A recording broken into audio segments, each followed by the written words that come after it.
একে তো আমি সকালে ঘুম থেকে উঠি না এখানটাতে আসলে পরে, আর যেদিনই আমি সকালে ঘুম থেকে উঠি মা বুঝে যায় যে আমি পার্সেল রিসিভ করব। আর যখনই এই মিন্ত্রার প্যাকেটটা দেখে তখনই বোঝে যে এখানটাতে আমার পার্সেল আছে। পরপর ২-৩ দিন পার্সেল রিসিভ করলে আমার মার মাথা গরম হয়ে যায় যে আমি ভুলভাল টাকা নষ্ট করে জিনিস কিনি।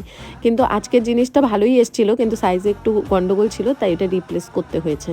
আজকে যেহেতু আমার শরীরটা খুব একটা বেশি ভালো না, তো সেই জন্য তেমন কিছু রান্না করতে দেইনি। তো এই ফুলকপি আলু ভাজার ডাল আর আগের দিনে চিকেন ছিল, ওই দিয়েই খাওয়া হচ্ছিল।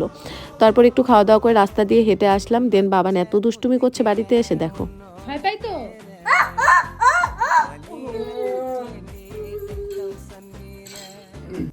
আচ্ছা, এই শীতকালে গরম গরম ডাল, আলু সেদ্ধ, বেগুন ভাজা হলে পরে আর কিছুই কিন্তু লাগে না। মা যেহেতু দিনের বেলাতে তেমন কিছু রান্না করেনি, তাই রাতের বেলাতে রান্না করছিল। আর বাবা না গলা টানা খাওয়ার খেতেই পারে না, একদম শুকনো শুকনো। তো বাবার জন্য ডাল করতেই হবে। তো এই নিয়েই কথা হচ্ছিল এখানটাতে। কে কে ভালোবাসো এরম খাওয়ার অবশ্যই জানিও। দেখা হবে তোমাদের সঙ্গে অন্য একটা ব্লগে। আজকে এই পর্যন্তই, টাটা।